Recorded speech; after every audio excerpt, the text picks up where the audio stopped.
What is subspace? If you like this video, check out the link in my bio. Subspace is the name that we give to a psychological state that some people experience in power exchange dynamics when they are the submissive.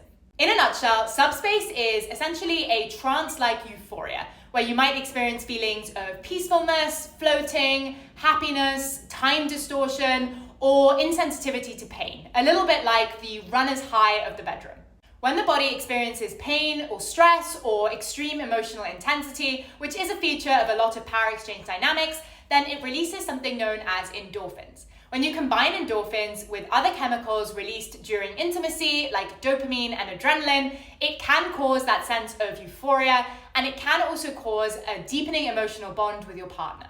On the submissive side, it's important to understand that entering subspace is actually much more active than a lot of people realize.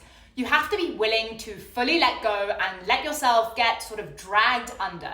And that can only happen when you're with someone that you really trust and when you've communicated about your limits enough to know that you're safe. On the dominant side, it's really important to understand that a sub in subspace might have artificially distorted limits, which means they might tell you that they want you to do something that they have previously told you is a limit. If that's the case, then I recommend always sticking to the limits that you discussed beforehand, before they were in subspace. Being in subspace often means that subs are very willing to please their doms, and sometimes that means they want to push past what would be safe. And a final important note, aftercare. Coming out of subspace is a process that is best done slowly and gradually. So if you're the sub, make sure you give yourself plenty of time to enjoy that feeling of floating and then very gradually come back to reality.